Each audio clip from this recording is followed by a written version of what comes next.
Teman-teman, perkenalkan kita dari Mindset Matters dengan saya Wolfie Yang dan tiga teman saya. Rafaela Catherine, saya Lula, Cikwita Jacqueline. Di sini akan menemani kalian dari awal hingga akhir video. Nah guys, mungkin teman-teman kita yang lagi menonton bertanya-tanya nih, kita ini mau ngapain sih dan kita ini mau ngobrolin tentang apa? Kita di sini ingin membahas kasus yang sering kali terjadi di lingkungan pendidikan atau sekolah, yaitu bullying. Nah, benar banget. Dalam sesi podcast kita kali ini kita akan membahas tentang bullying. Dalam sesi ini kita juga kehadiran tamu spesial nih teman-teman, yang juga akan membantu kita dalam memahami secara detail tentang pahlawan bagi korban bullying. Oke, halo Bu Rosmi. Halo. Boleh nggak Bu sebelumnya nih kita perkenalkan diri dulu nih? Ya. Oke. Sebelumnya saya Bu Sifya. Saya Rafaela Catherine, bisa dipanggil Cia. Siap, oke. Saya Ratu Lakswanda, bisa dipanggil Ratu. Ratu, oke. Cikita. Apa? Kata lagu kesukaan aku EBBA ya. Saya Maria Agnes Rusmi Pratiwi, saya psikolog perkembangan dan klinis ya. Untuk anak remaja, untuk dewasa awal, psikolog perkawinan, psikolog rumah tangga seperti itu, dan psikolog perkawinan bisa sebut ya tadi ya. Sudah. Anak-anak remaja juga gitu. Tadi saya dengar kasusnya pahlawan bullying. Ya, ya. Gimana maksudnya itu ya? Saya mau menjelaskan ke saya. Ya, jadi gini, pahlawan bagi korban bullying yang kita maksud adalah pahlawan atau orang yang membantu seorang korban bullying gitu. Sesuai dengan nama pahlawan yang berarti kan ini seseorang yang membantu ya, yang menyelamatkan gitu. Jadi orang yang menyelamatkan yang menjadi korban bullying, Ya. misalnya di sekolah menyelamatkan temannya yang dibully sama teman Nah, lain. ya seperti itu. Oke, bagus banget ini judulnya, keren. Oke, lanjut. Oke, kita langsung aja Bu ya masuk ke pertanyaannya nih.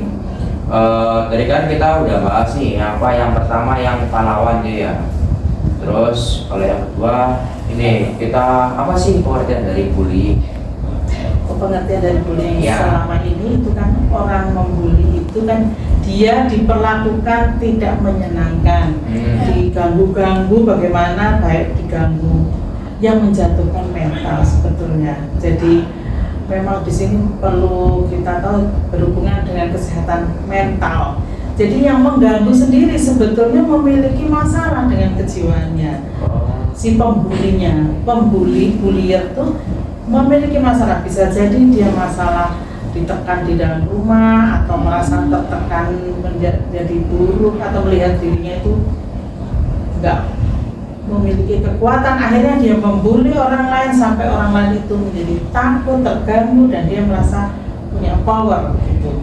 Orang-orang pembuli ini membutuhkan power gitu untuk dirinya, jadi dia punya masalah sebetulnya yang menjadikan dia harus melakukan sesuatu supaya punya power. Yang dibully takut, sekitarnya takut nanti kalau dibully lagi sama orang ini, gitu ceritanya. Jadi dia mencari tempat gitu untuk dirinya. Jadi singkatnya kayak dia itu sebelumnya pernah dibully, lalu dia itu melampiaskannya lagi dengan cara membuli orang lain lagi gitu ya. Tidak perlu dibully. Bisa jadi misalnya tidak didengarkan di dalam rumah. Mama papa siku sendiri, oma opa siku sendiri, sedang dia itu mau cerita dengan masalahnya. Sekarang kalian kan pasti punya cerita di sekolah. Ya. Diapain sama guru, sama teman, atau apa kan ceritanya ke orang tua tuh. Ya.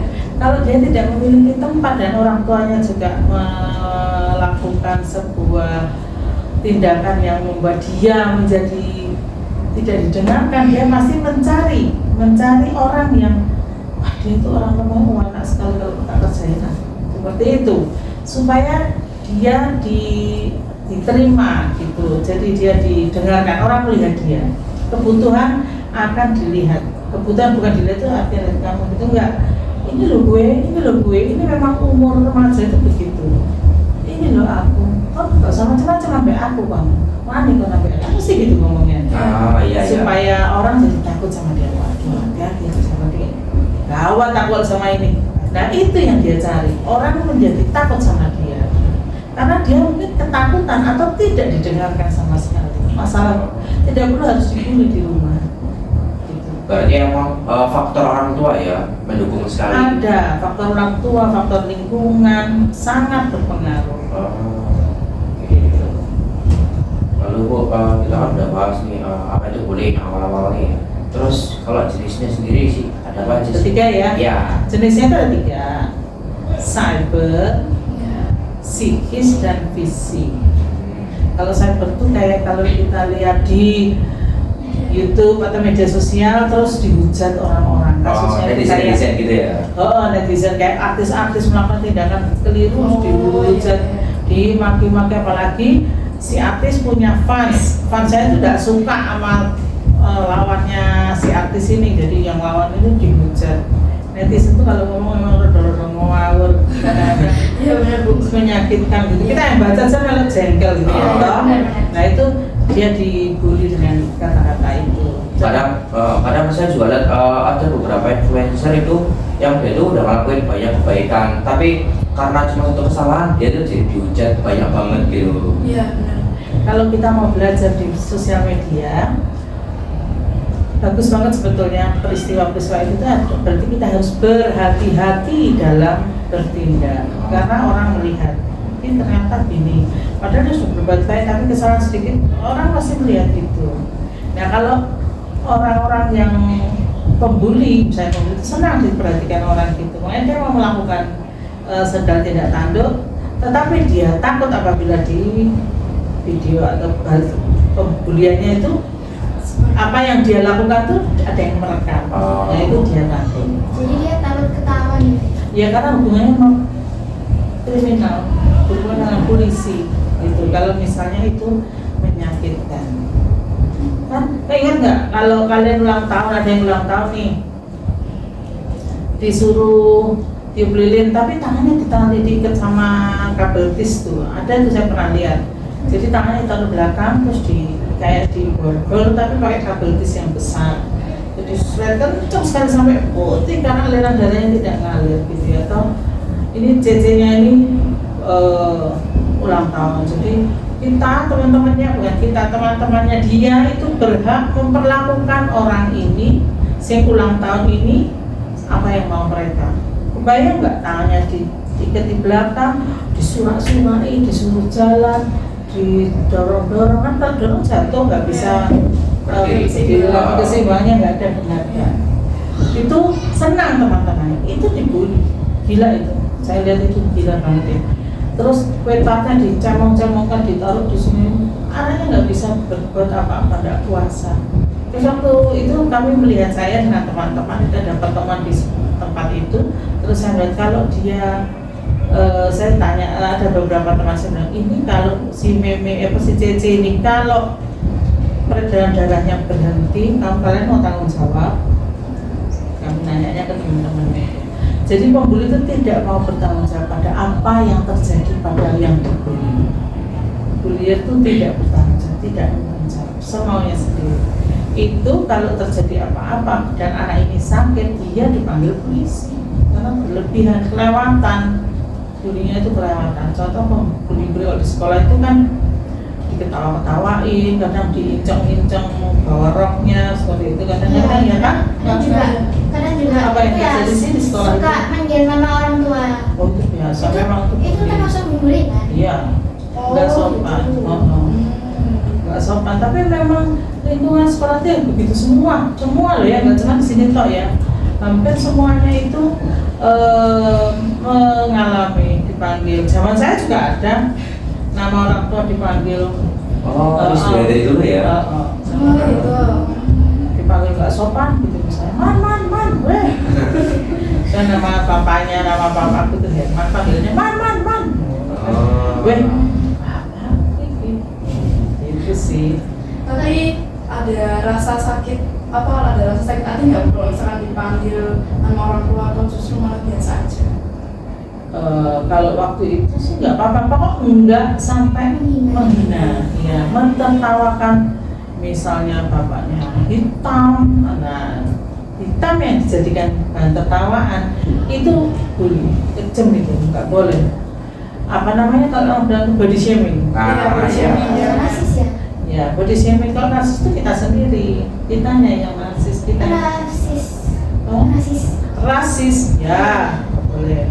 Rasis juga. Body shaming itu bully. Bully. Lawak-lawakan di TV itu juga body shaming.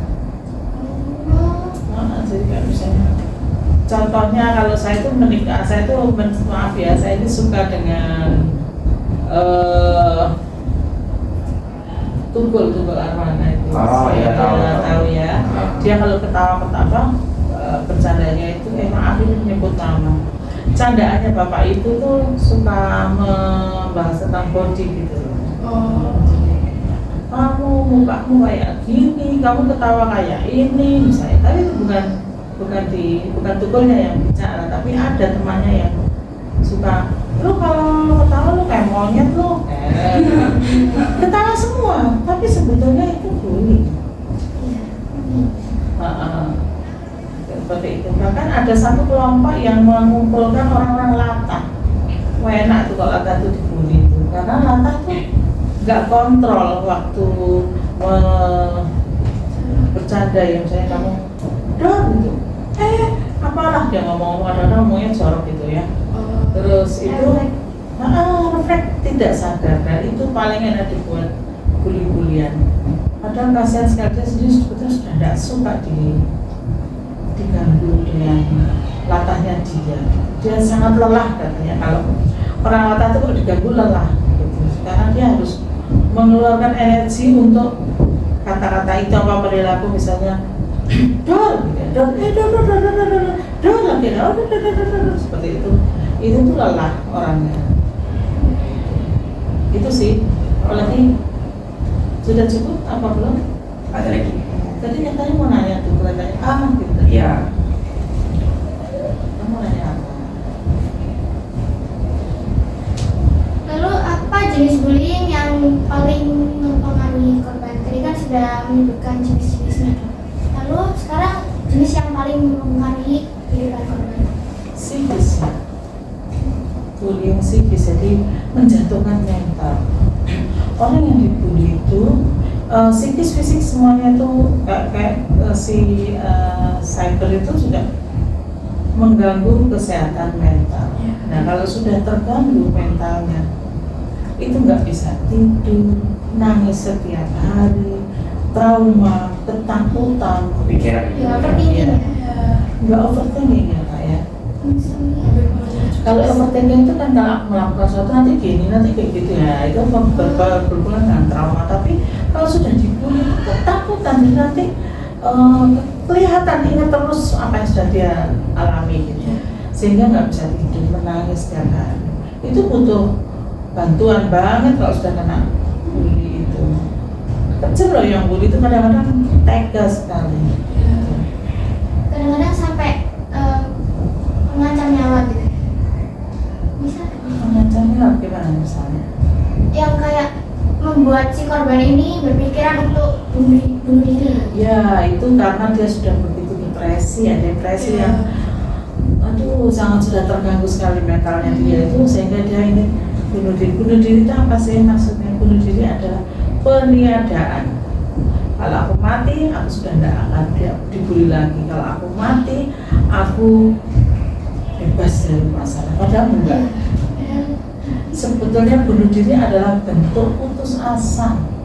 Aku sudah tidak ada harapan lagi untuk bisa tidak dibully. Putus asa.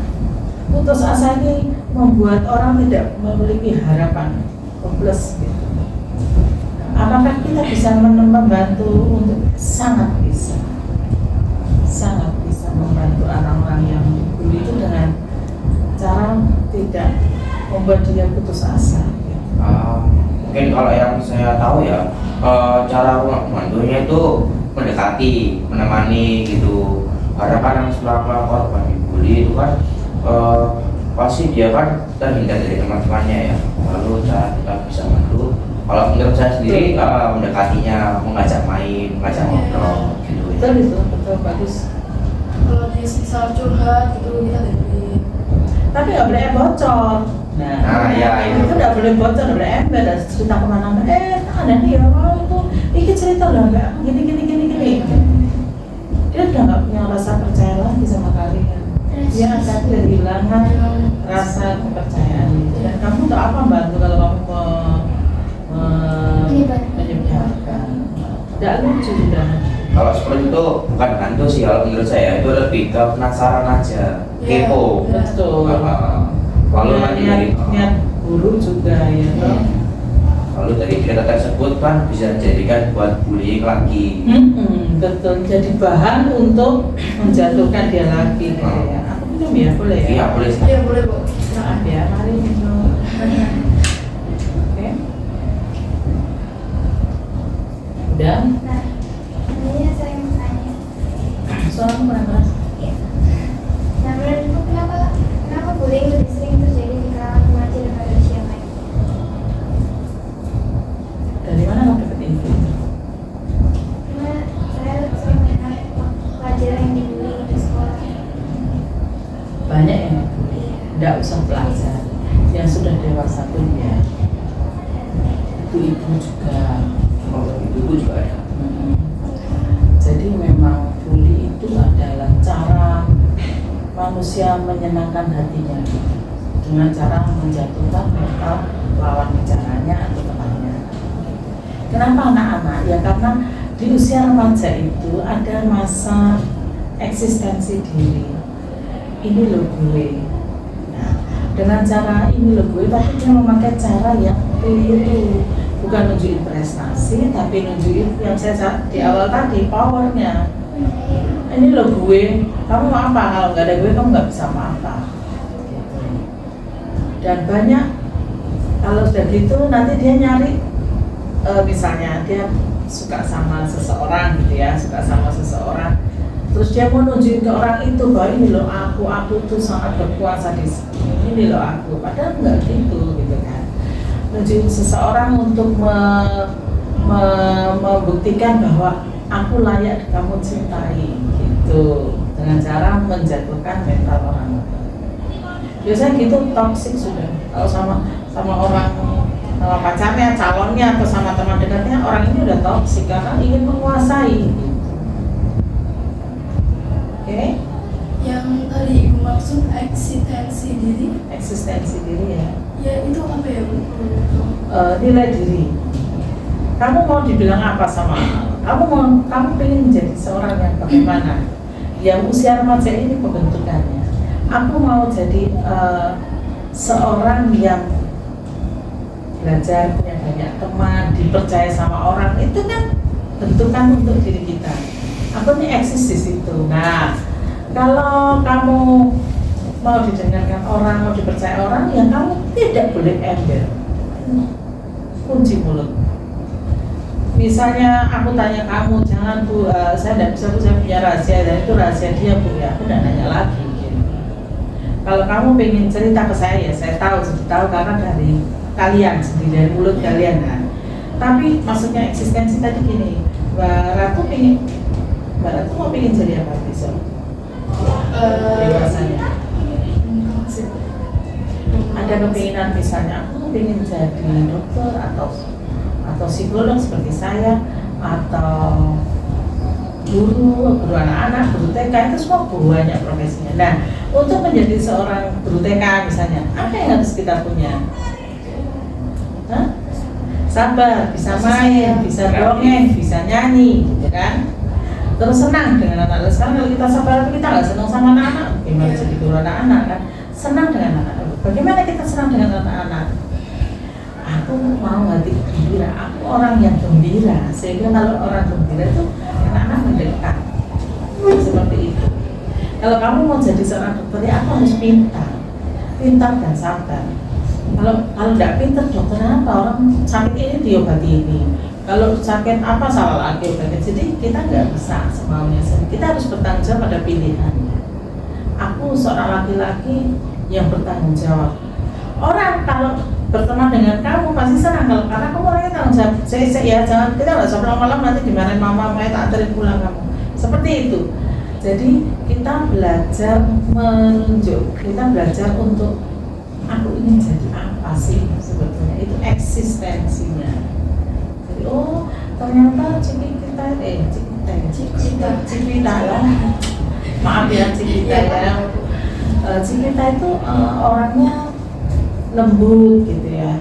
Terus dia itu suka bikin kue misalnya gitu. Jadi kalau kamu pergi ke sekolah malam pagi-pagi itu mah pengen bikin sandwich mah mau buat teman-teman dan kamu bikin aja iseng-iseng aja beli roti tawar ngisi dibawa. Nah Cikita itu ya ini Cikita banget bisa bikin kue gitu. Jadi kemana-mana ya itu Cikita, itu bisa jadi nilai dirimu gitu. Jadi kamu bisa membentuk seseorang memiliki nilai. Jadi kalau misalnya kalau kamu memiliki nilai masing-masing ya, kalau kamu dibully orang, dihina orang, kamu marah nggak? Marah. Kalau kamu marah, apa yang kamu lakukan? Biasa sih kalau misalkan orang ya, kalau misalkan kalau dibully, nggak maksudnya dihina gitu, kadang ada dari mereka yang sebagian itu malah justru kayak isu-isu ya mungkin, atau enggak mungkin mereka justru membalikan kejelekannya mereka, membongkar kejelekan mereka. Enggak, pertanyaan saya tadi kan kalau kamu diperlakukan tidak baik, marah nggak? Marah ya. Berarti kamu punya nilai untuk dirimu.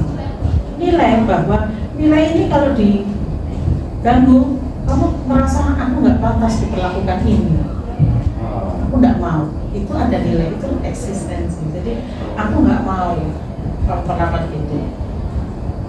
Aku nggak mau kamu perlakukan gitu. Kamu nggak bisa seenaknya padaku. Itu boleh. Kamu harus memilikinya sekarang. Kamu sudah tahu apa yang harus aku lakukan, apa yang akan kamu lakukan bila ada orang yang akan mengadukan. Misal laki-laki dewasa ngobrol-ngobrol ya, teman-teman papa misalnya ngobrol terus, iya dek, nah mulai gini-gini, mulai kamu udah tahu bahwa itu tidak baik untukku. No, ya. Jadi itu kamu harus belajar untuk. Pertanyaan tadi kenapa kok suka dibully, karena dia nggak punya nilai, masih belum bisa menentukan aku nggak panas mau aja digoda-goda, saking takutnya biasanya karena takut Belum berani gitu ya. kalau dibully itu saking nggak ada takut, padahal pembuli itu ya takut, penakut juga lapor naik tak sih ya mau video ini yang mau menolong ini. Biasanya yang ingin melaporkan itu juga diancam, jangan lapor-lapor. Kenapa? Takut. Takut ketahuan. Ya jangan lakukan kalau kamu takut ketahuan. Gak bisa nih kamu kelewatan udah, apalagi yang sudah fisik ya. Udah mulai dorong-dorong, udah buang tas, terima temannya di sana, buang lagi, dan temannya harus loncat-loncat untuk dapetin tas tuh udah gak menyenangkan. Itu bisa bilang, kalian bisa bilang itu perlakuan yang tidak menyenangkan, tidak pantas. Tapi emang kadang ada beberapa anak nih yang maksudnya itu sebagai bercanda kan. Memang bungkusannya bercanda, ketawa-ketawa, dan yang lainnya tuh itu perlu divideokan, boleh bawa handphone nggak sih kalau dalam sekolah? Boleh. Nah itu bisa menemukan gitu-gitu di video aja, bisa dilaporkan, itu bukti kok itu. Iya. Kelihatannya memang pakai bungkusnya itu guyonan, hanya bercanda, tapi bercandanya tuh buat jengkel, bukan lucu lagi, tidak lucu lagi. Bisa bilang itu nggak lucu lagi, bukan bercanda, itu sudah nggak lucu. Tapi kalau menurut saya mungkin yang saya tahu ya, kalau misalnya si korban bullying ini juga sudah menganggap mereka sebagai teman, sebagai sahabat, itu fine-fine aja sih. Memang kadang-kadang memang korban ini dibuat sedemikian baik-baik saja. Kamu butuh saya, tanpa saya kamu tidak ada apa-apa. Nah, yang makanya biasanya yang jadi korban itu tidak memiliki nilai. Nilai itu artinya aku tidak mau kamu perlakukan itu. Tapi kalau sudah sering diperlakukan seperti itu ya, dia tidak mengerti bedanya bahwa itu sebetulnya kamu tuh korban dibully, kamu tidak baik diperlakukan itu. Kamu tidak diperlakukan dengan baik, perlu dibuka matanya, perlu diberitahu bahwa kamu tidak diperlakukan dengan baik. Itu kita temannya itu memberitahu tentang batasan itu, boleh. Berarti balik lagi Bu ya, butuh seseorang yang buat kasih tahu gitu. Tapi kalau sudah berlebihan, Pak, nggak bisa tidur tadi udah mau tidur, itu harus ke yang expert, psikolog atau psikiater, karena kalau nggak dibawa ke situ bisa bablas gitu loh. Oh ya Bu, bedanya psikolog sama psikiater? Oke, bagus sekali pertanyaannya. Kalau psikiater tuh sekolah dokter dulu, ambil spesialis jiwa, nanti lulusnya jadi psikiater. Kalau psikolog itu sekolah SMA, lulus kuliahnya psikologi. Gitu. Jadi tugas kami psikolog itu konseling, ada konseling, psikiater ada juga, tapi endingnya ada psikiater boleh memberi obat. Jadi kalau misalnya dokter saya nggak bisa tidur udah berapa lama gini, oh ya nanti resepin berat, sudah minum ini dulu. Biasanya kami bekerja sama, psikiater psikolog itu bekerja sama. Jadi psikiater memberi obat, kami psikolog memberi terapi. Terapi itu ya konseling, ya terapi apa ya, misalnya untuk gangguan kecemasan, misalnya depresi, itu ada caranya sendiri-sendiri. Jadi psikolog sama psikiater memang ngurusin jiwa, tetapi psikiater dokter dulu baru ambil spesialis. Kalau psikolog udah lalu kuliah 8 semester, terus ambil profesi 4 semester.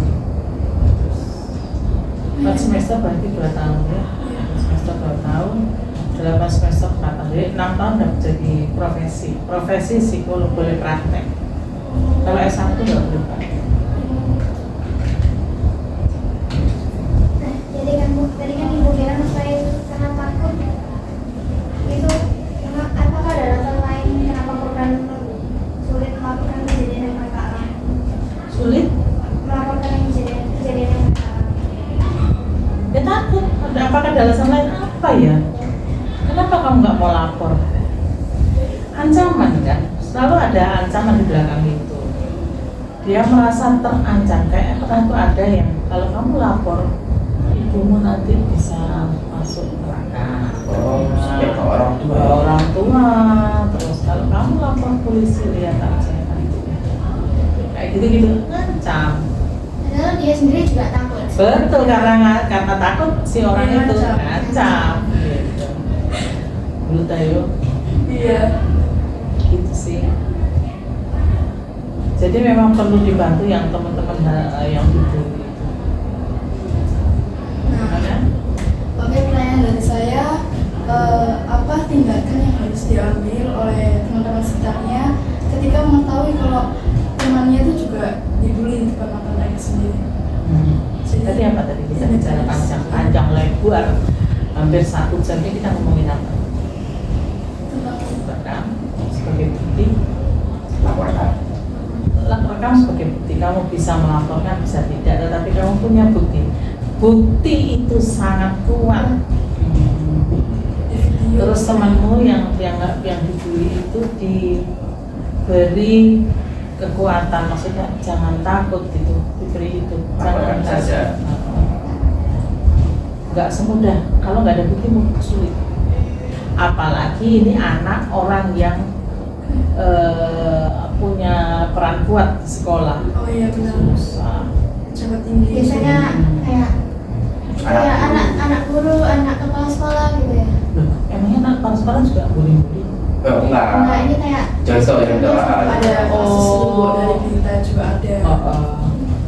jadi mereka semena-mena gitu. Sepertinya gitu ya, tapi saya belum pernah ketemu ya. Belum pernah ketemu ya. Oh.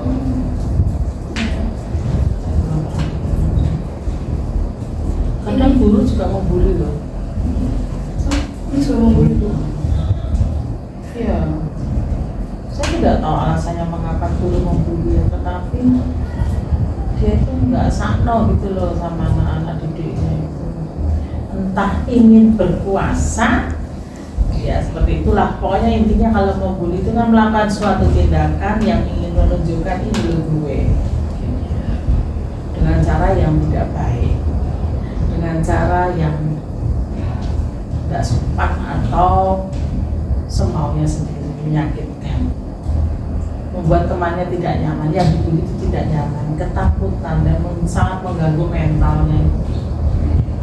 Kalau di rumah suka takut, mau ke sekolah takut, masa enak ya, mau ke sekolah takut, nggak mau sekolah, bahkan ada yang sampai keluar.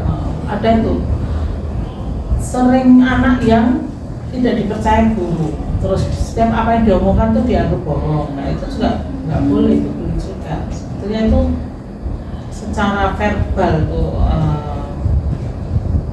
menyakitkan juga, tidak nyaman. Jadi anaknya akhirnya nggak berani sekolah karena apa yang dilakukan salah terus, minta mau keluar dari sekolah. Ya, ada lagi? Maksudnya ketika mengetahui, misal ya orang tua mereka mengetahui kalau anaknya itu pelaku pembuli atau justru malah korban dari pembulian ini, itu sebaiknya dilakukan oleh orang tua mereka apa Bu? Nah itu tergantung orang tuanya ya. Kadang-kadang orang tuanya tidak terima anaknya dikatakan membuli, makanya harus ada bukti otentik video untuk menunjukkan ini loh, ini apa namanya, itu kan gurita gitu. Kita harus memberitahu orang tuanya. Jadi bukti itu sangat kuat untuk bisa memberi ganjaran kepada pembuli, juga kepada sekolah yang bersangkutan kenapa membiarkan, juga orang tua. Ada yang begitu nggak terima gitu, tapi ada yang kadang-kadang itu bisa kelihatan bahwa makanya anak ini jadi pembuli. Kadang-kadang papanya marah, anak ini dihajar. Temperamen gitu. Huh? Temperamen. Ya, temperamen. Anaknya dihajar, makanya anak ini menjadi nakal karena dia diperlakukan juga tidak tepat. Berarti seperti yang awal tadi Bu sampaikan ya, yang dari faktor bisa jadi pembuli itu karena keluarganya. Ya, salah. Terus ya betul gitu. Sekarang saya mau tanya ya, jadi ada nih seorang anak. Kalau anak ini nakal, papahnya itu sengaja menghukum dia, tangan begini dimasukin pensil sampai masuk, ya jelas gitu ya Mas. Yang dilakukan anak ini sama di sekolah, dia juga melakukan temannya tangan dipegang seperti itu. Karena dia berpikir itu boleh dilakukan. Karena dia mengalami, bukan boleh, karena dia mengalami hal yang sama. Iya, diri sendiri. Jadi memang orang tua kan. Itu kalau faktor lingkungan, misalnya kami ingat nggak kalau ada anak kecil jalan ini lucu gitu ya, terus ada bohongnya, bohong tetangganya suka ini lucu lagi, suaminya dilorotin gitu karena lucu gitu. Iya, Itu bully. Orang dewasa membuli anak umur 2 tahun yang tidak mengerti, dia itu diperlakukan dengan tidak baik bersama orang lain. Nah, itu orang lain, bukan papa mamanya. Jadi keluarga, lingkungan itu sangat berpengaruh. Ya. Apalagi kalau ayahnya sangat pemarah. Waduh, ayah kalian pemarah enggak? Enggak, apa saya sama Kamu sahabat kalian. Orang kamu Ya pemarah. mau mukul? Enggak, marahnya cuma memang karena ya saya buat salah. Oh ya. Jadi tindakannya memang harus dilakukan orang tua itu gimana sih? Kalau saya lebih menyarankan untuk duduk dengan kayak gini. Masalahmu apa? Kenapa kok kamu sampai mau kuliah? Ini rumah karena dia biasanya menyalahkan orang lain. Kenapa kok saya bisa bilang begitu? Karena remaja itu sudah membentuk diri dia tidak mau, remaja itu tidak mau disalahkan, sehingga dia lebih menyalahkan orang lain. Nah kalau orang tuanya nggak sabar, akhirnya terpancing nih orang itu, tante yang membuat anakku seperti ini, datengin mamanya, sudah panjang gitu. Padahal duduk manis dengerin aja, ngobrol, bahkan nggak perlu ada apa sukanya anak ini, sukanya anaknya untuk cerita-cerita, misalnya beli martabak manis gitu sambil ngobrol gitu ya, sambil cita-cita anak ini sudah makan gitu, enak gitu. Suasananya itu pasti nyaman buat si anak. Saya lebih ke situ. Saya kok sama anak saya, saya ada masalah apa nih, ayo sih duduk ngobrol cerita. Gitu aja. Saya tidak pernah kayak gitu sama anak saya, tidak pernah. Kalau Ya. misalnya yang jadi anaknya ini jadi korban bully, itu apa sih mas dari orang tuanya? Anaknya jadi korban bully, Iya. ya.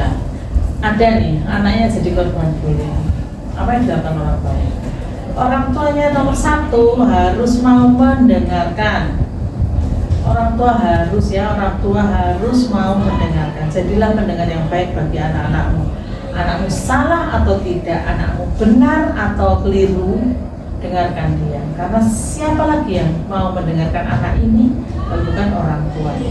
Siapa lagi yang mau menyelamatkan anak ini kalau bukan orang tua? Begitu. Jadi apabila tahu anak ini dibully, kita mesti bertanya, mengapa kamu bisa dibully? Jadi yang saya maksud, kok kamu mau digitukan? Ada nilai diri. Kita orang tua sebenarnya memang memberitahu anak-anaknya tentang nilai diri. Jadi nilaimu itu, maksud saya itu nilai diri itu, aku itu nggak mau pakai dibully, itu ada. Aku nggak takut. Apa salahku? Caranya selain didengarkan, ayo diikutkan. Kalau punya rezeki, yang punya waktu gitu, anaknya itu diikutkan bela diri, entah karate, entah pencak silat. Pencak silat itu kelihatannya gede, pencak silat itu sangat bagus, sangat bagus.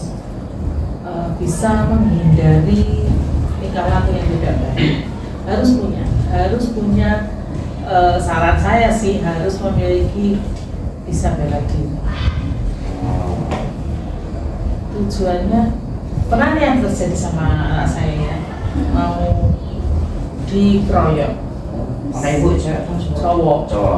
Waktu SMP ya, mau dikeroyok di kampung di perumahan gitu.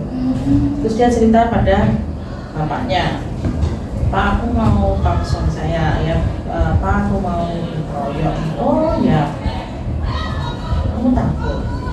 Katanya bapak itu kamu takut? Dan apa yang kamu takutkan? Dikeroyok. Kenapa mereka keroyok? Pertanyaannya itu, kenapa mereka keroyok? Tidak tahu, berarti mereka tidak punya alasan keroyok kamu.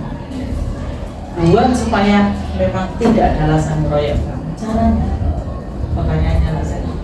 Caranya, kalau ngomong pandang mata, siapa yang mau ngeroyok nih? Kamu bisa ngomong saya. Ngomong apa? Kita pandang mata. Mata itu mengalahkan mental takut. Yang mau ngeroyok itu takut, nggak jadi ya.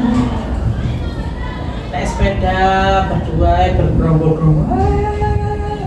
Tuh, itu Wisnu sama Riki itu mau bertengkar, mau bertanya itu rombongan panjang anak naik sepeda. Nah, saya itu kalau ngomong nggak madep ke depan ini. Bahasa Indonesia bersirobok mata, jadi mata sama mata ketemu. Bertatap mata, tapi eye contact betul, tapi terus maksudnya apa? Mau kemana kita? Di mana teman? Seperti itu, nggak takut. Jadi ayo, kamu mau ngajak aku kemana? Tapi sambil lihat mata, kontak mata ya, kontak. Mau ngajak? Takut. Teman yang mau ngajak bertengkar tuh takut. Aduh, di sana banyak orang lapangan itu. Kita pindah lapangan lain tuh, jalan jauh sampai akhirnya pulang. Saya tanya, sudah bertengkar? Enggak jadi. Orangnya takut. Nah, eye contact. Kenapa kita perlu eye contact? Kita berani. Kalau kamu nggak salah, kamu kenapa takut? Kalau kamu nggak salah, kenapa takut? Eye contact aja. Nggak usah marah, nggak pakai marah. Nggak pakai kekerasan juga ya. Nah, langsung clear gitu. Aku sendiri. Dia mau bully, ada apa kamu kok? Makanya kalau orang bully pasti gerombolan. Iya, benar. Tidak boleh sendiri keroyokannya, supaya dia ada teman pendukung. Sekarang pendukungnya ini Sebenarnya berani apa enggak? Kenapa kok manut? Karena pembunuhan ya. Karena biar bisa diterima di dalam kelompok gerombolan seberat ini, supaya dia bisa diterima di dalam kelompok ini. Iya, Jadi kadang, dia berbuat mendukung pimpinannya. kadang kelompoknya biasanya isinya anak-anak orang kaya gitu. Ingin diterima diakui sebagai anak orang kaya juga, jadi ikut gabung untuk membuli. Ya, betul. Sering status juga. Ya, jadi memang nomor satu adalah bukti. Perlu kita membuat bukti. Kadang-kadang kalau ketahuan jadi dibuang handphone, jangan sampai ketahuan. Tetapi itu bukti itu penting. Bukti dari jauh aja, dari jauh kita nggak tahu. Bukti itu penting sekali. Ya, untuk menolong teman-teman. Mereka pasti bergerombol karena nggak berani sendiri. Takut, jelas penakut itu. Itulah. Oke. Setelah korban mendapatkan seperti itu dari pelaku bully ini ya, itu dampak jangka panjangnya apa ya, Bu? Itu tadi gangguan jiwa. Gangguan jiwa, terus stres gitu ya. Ketakutan, nggak bisa belajar juga. Kasihan loh. Kasihan sekali. Takut ini dari sini kalau kelewatan ada batas itu yang membuat terganggu mentalnya. Kadang kan apa ya, dalam jangka panjang kalau menurut saya itu yang jadi korban bullying itu kan bisa jadi potensi-potensi yang terhalang ya, karena kan ketakutan itu. Jadi yang seharusnya dia itu punya bakat yang bagus banget yang bisa dikembangkan, tapi karena si pelaku bullying ini jadi bakatnya itu kan di depan gitu ya. Jadi yang harusnya bisa digunakan untuk sekolah, untuk Itu bisa dirinya. betul, itu bisa trauma, dan trauma itu bisa kebawa pada perkawinannya, pada pekerjaannya. Ya. Apa misalnya dia kerja di satu tempat ketemu sama pembuli, pembuli juga karyawan di situ misalnya, ataupun misalnya udah dewasa, reuni, reuni acara di usia waktu bully-bullyan itu, anak itu pasti ada itu, ada takutnya, ada traumanya. Sampai ke pernikahan ya. Nah, Trauma. Itu sampai mental juga kenanya juga. Terbawa seperti itu. terbawa banget. Oke, lalu cara yang efektif untuk mengembalikan kepercayaan diri korban setelah mendapatkan perilaku perundungan kemudian itu bagaimana? Saya rasa kita mesti konsul ke psikolog atau psikiater, itu penting. Kita tahu sudah berapa angka ya. Jadi angka misalnya kamu contohnya kalau sekolah nilai 100 berarti kamu betul semua. Iya. Nah, sama kalau ini angka sekian berarti masih normal, masih dalam batas normal atau sudah dalam batas buruk. Kita sudah tahu ada angka itu, kita apa yang harus kita lakukan, mesti bisa dibantu dari situ. Terapi, konseling, terapi, membantu dia. Terus teman-temannya juga mendukung, misalnya kayak tadi ada yang cerita deh, kalau ada kegiatan diajak ditemani, kalau melewati kelompok itu ditemani, jangan sendirian temannya, terus ditemani. Itu sih. Oke, lalu bagaimana kita bisa menciptakan lingkungan yang dukung sehingga korban ini berani speak up tentang apa yang mereka alami? Biasanya orang bisa speak up karena dia merasa aman. Ada perasaan aman, aku aman nih, nggak bakalan aku nasibnya menjadi lebih buruk bila aku cerita. Itu ada rasa aman. Percaya diri gitu ya. Nah, kalau rasa aman bisa ada percaya diri. Berarti rasa aman itu bisa didapatkan bukan dari teman-temannya ini ya. Betul. Kalau nggak teman-temannya mungkin gurunya, Betul. orang tuanya. Betul. Jadi harus dibentuk rasa aman dulu. Kalau sekarang kamu ke sekolah udah takut bisa belajar, nggak bisa sih. Kalau istirahat itu waduh mati, kita lagi ini apa sih gitu. Oh iya benar. Udah takut duluan. Kamu aja kalau melakukan kesalahan misalnya, enggak deh, kamu tidak melakukan kesalahan, tetapi ada laporan mengenai tingkah lakumu di orang tuamu. Kamu mau masuk rumah takut nggak? Misalnya, apa kamu dengar bahwa ada seseorang melaporkan kamu gitu, di mana kamu tahu bahwa itu dilarang gitu, kamu lakukan tindakan yang dilarang. Takut sih. Nah, Takut ya? Takut. Kalau takut pulang tuh enak enggak? Kayak Nah, kenapa sih kepengen yang nyaman-nyaman aja, atau pulang ganti baju, makan siang, wis pokoknya nyaman-nyaman gitu Iya. kan? Nah seperti itu. Jadi kalau kita sudah merasa aman, oh aman.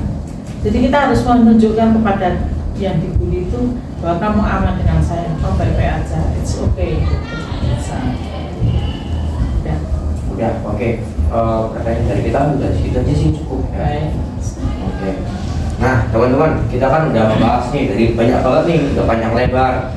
Ibu Rosmi bantu kita buat jelasin mulai dari apa itu bullying, jenis-jenisnya, terus dari langkah-langkah pencegahannya gimana, solusinya.